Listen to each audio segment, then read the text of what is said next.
कदर करता तो यह ना होता। स्नेहा बहू हमारी चाय कहाँ है? जीजी भी बैठी है इंतजार में। सासू माँ, भाभी मेरा सूट प्रेस नहीं किया आपने? ननद चिल्लाई, अरे भाभी यह क्या बना था? बना दिया, मुझे तो आलू के पराठे खाने थे। देवर जी भी बोले, मेरा ब्लू वाला शर्ट का बटन टूट गया है, आकर लगा दो। पतिदेव जी भी बोले। चारों तरफ से परिवार वालों की आवाज़ सुन प्रिया रसोई में साड़ी का पल्लू कमर में घुसा और तेजी से हाथ चलाने लगती है। बेटी सीमा का लंच तैयार कर रही थी, उसे बस स्टॉप पर छोड़ने भी जाना था। यह लीजिए माँ जी, आप लोगों की चाय और बिस्किट। दीदी आपका सूट प्रेस नहीं कर पाई, प्लीज़ आप दूसरा पहन लीजिए। भैया आज ज़रा देरी से उठी थी, सादा पराठा और दही अचार ही है। और मोहक जी बटन बाद में लगा दूंगी, अभी अलमारी से आप दूसरा कोई शर्ट निकाल कर पहन लीजिए। कहते हुए स्कूल बैग बॉटल गाड़ी की डिग्गी में रख सीमा को बस स्टॉप छोड़ने निकली। प्रिया पहले ऐसी बिल्कुल नहीं थी, पर घर में किसी के मुंह से बात निकलती थी कि वह पूरा काम कर देती थी। सास ननद देवर सब कुछ करने पर भी खुश नहीं रहते थे।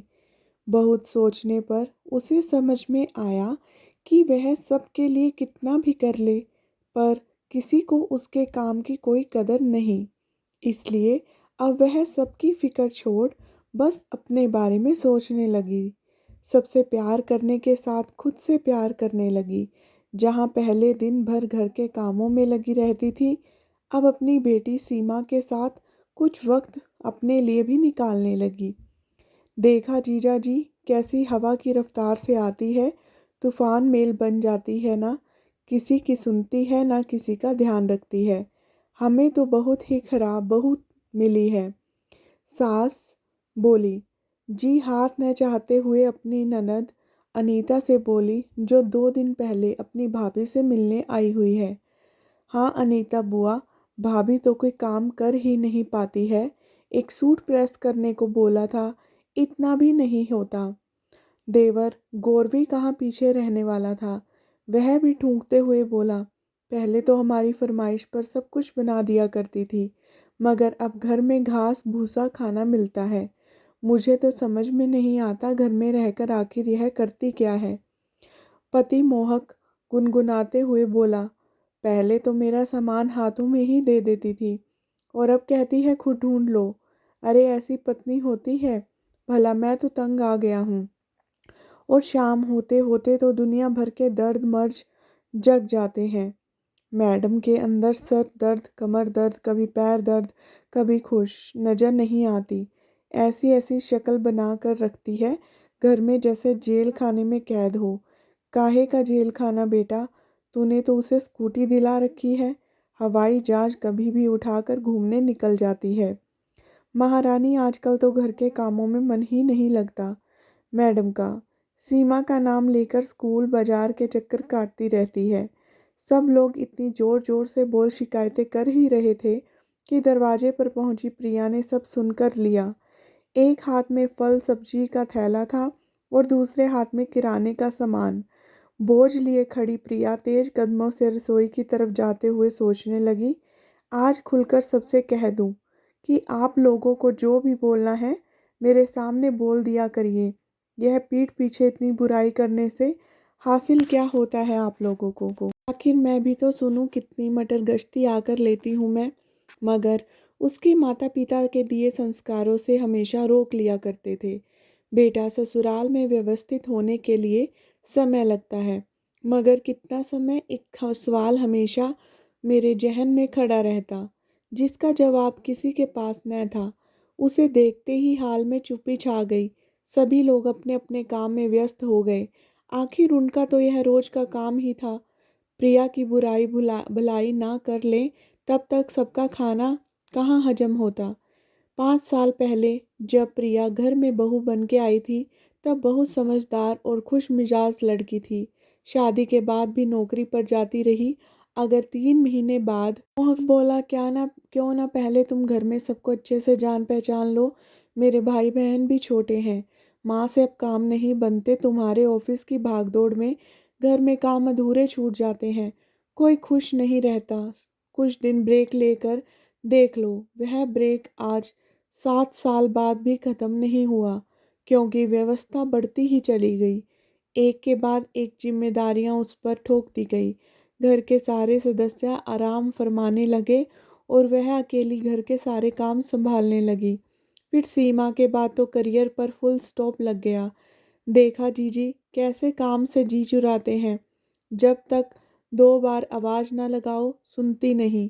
अरे भाई, ससुराल में तो ससुराल की तरह ही रहा जाता है, और पति का काम तो पत्नी को ही देखना होता है, सास की सेवा तो बहू का फर्ज होता है।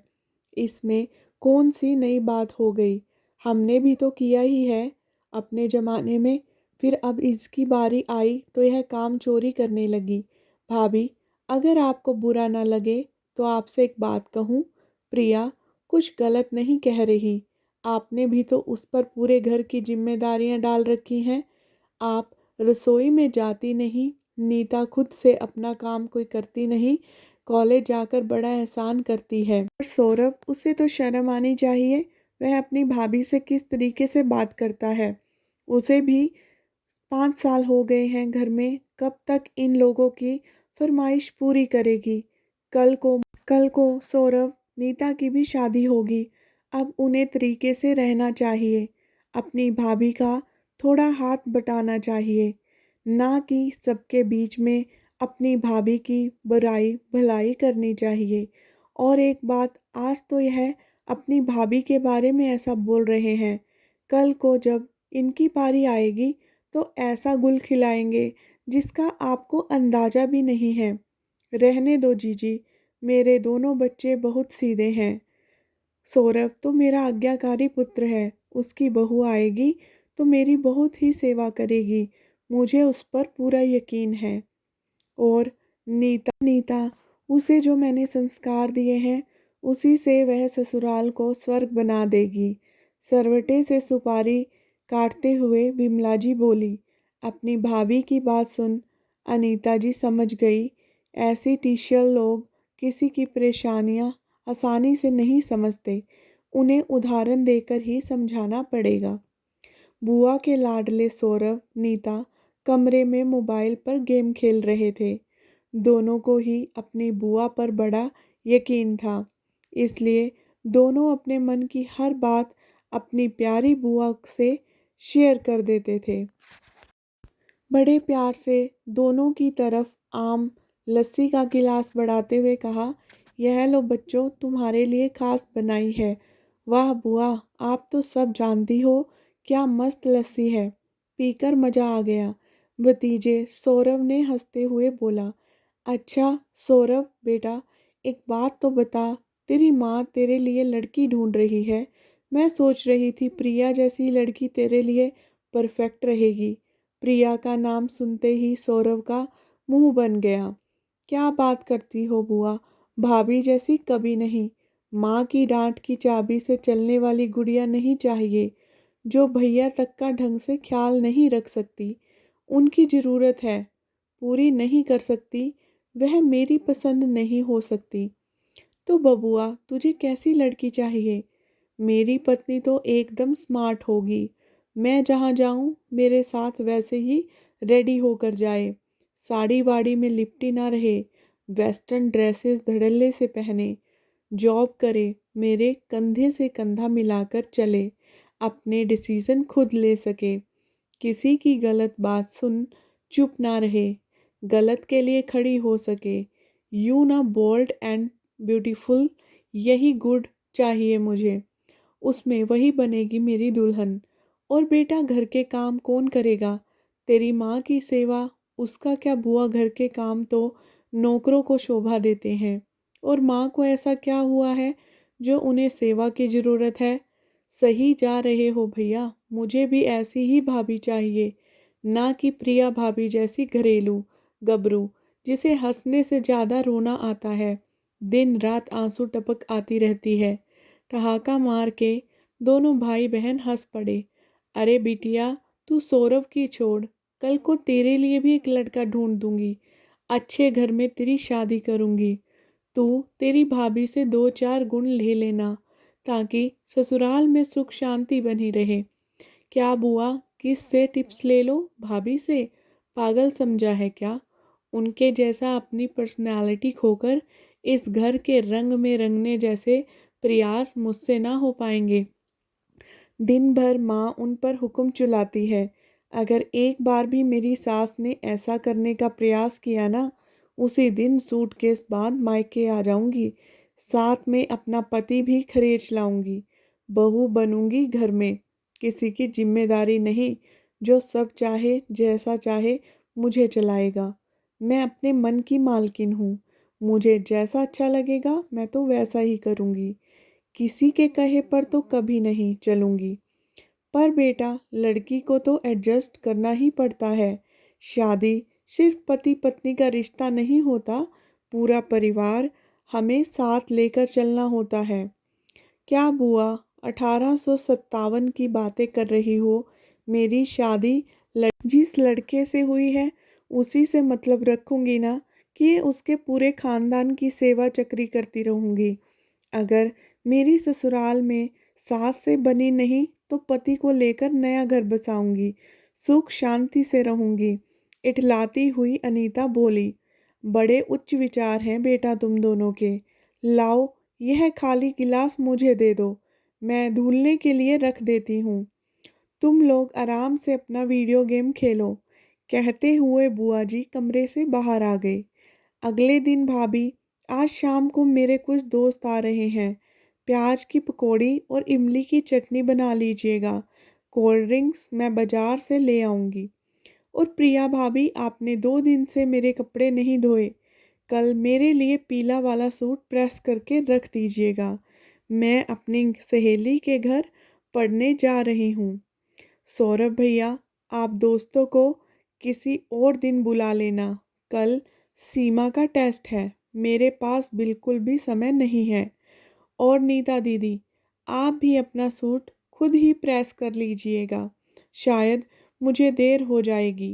प्रिया का बात सुन विमला जी बोली, बहू, यह क्या बदतमीजी है? तुम्हें तो हर काम डालना होता है। सौरभ के दोस्त आ रहे हैं, कुछ अच्छा तो बनाना ही पड़ेगा। और नीता तुम्हारी ननद है, उसका थोड़ा काम कर दोगी तो तुम्हारे हाथ नहीं घिस जाएंगे। पास में बैठा सौरभ बोला, ऐसा भी क्या काम है, बच्चे बोल रहे हैं तो कर दो। अपने पति की बात सुन प्रिया बेबस सी खड़ी थी कि अनीता बुआ बोली, तुम लोगों को शर्म नहीं आती? अपना सारा काम प्रिया पर थोप देते हो। अरे, उसे अपना और अपने बच्चों का भी तो ख्याल रखना है। क्या वह सारा दिन तुम लोगों की गुलामी करती रहे? और मोहन, क्या बच्चे बच्चे लगा रखा है? तेरे भाई बहन छोटे बच्चे नहीं, बड़े हो गए हैं। अब मैंने अपनी जिम्मेदारियां स्वयं उठानी चाहिए। तब मोहक बोला, बुआ जी, यह घर की बहू है, जो कभी भी काम करती है वह गुलामी नहीं होती। आखिर यह घर उसका भी है, काम तो करना ही पड़ेगा। बेटा मोहक, कहीं ना कहीं प्रिया की ऐसी हालत की जिम्मेदार तुम हो। तुमने कभी उसे इज्जत नहीं दी, इसलिए घर वाले भी कभी उसकी कदर नहीं करते। वैसे भी ससुराल में पति से ही पत्नी की कदर होती है। पति की कदर करता है तो यह कभी ना होता। अच्छा चलो, आज तुम्हारा एक वहम मिटाती हूँ। जो तुम अपनी पत्नी से इतना एक्सपेक्ट करते हो, मगर कभी अपने भाई बहन और माँ को गलत नहीं समझते।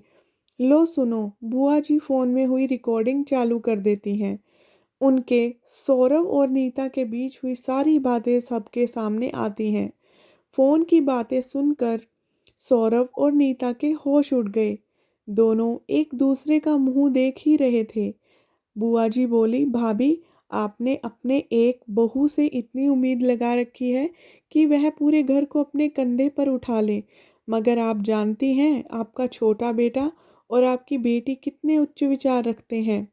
सौरभ, बहू लाएगा तो अपने लिए नीता की ससुराल में पटेगी तो रहेगी, वरना अलग हो जाएगी। अब जरा सोचो कौन अच्छा है और कौन बुरा। जो यह तुम्हारी प्रिया बहू 5 साल से तुम लोगों को सहन कर रही है, आप बताओ यह गलत है या तुम। किसी के पास बोलने को कुछ नहीं था। तब मोहक को अपनी गलती का एहसास हुआ और वह बोला, मैं ही तुम्हारा गुनहगार हूँ। जब पति होकर मैंने तुम्हें मान सम्मान नहीं दिया तो फिर मेरे छोटे भाई बहन कैसे देते। जिन लोगों के लिए मैंने तुम्हारी खुशियाँ और नौकरी दांव पर लगा दी, आज वह तुम्हें सिर्फ एक काम वाली समझकर काम निकलवाते हैं, तुम पर हुक्म चलाते हैं, जिसमें मेरी पूरी साय रहती है। मुझे बड़ा होने के नाते इन दोनों को समझाना चाहिए था। भाभी, समय पर तुम्हारा सहयोग देने के लिए है, ना कि सारा काम तुम्हारी गुलामी करने के लिए। नहीं, अब से गौरव और नीता अपना सारा काम खुद करेंगे। साथ में तुम्हारा हाथ बाजार के कामों में बटाएंगे, क्योंकि जल्द ही तुम अपनी नौकरी दोबारा शुरू करोगी। सीमा को देखने की जिम्मेदारी मेरी और माँ की होगी। प्रिया अनीता बुआ को मन ही मन आभार प्रकट करती है। आशा करती हूँ कि आपको हमारी कहानी ज़रूर पसंद आएगी। अगर आपको कहानी पसंद आई है तो कमेंट में अपने विचार ज़रूर शेयर कीजिएगा, और अगर आपके पास भी कोई ऐसी बहू है तो उसकी हेल्प करना, और प्लीज़ चैनल को सब्सक्राइब करना मत भूलना। Thank you.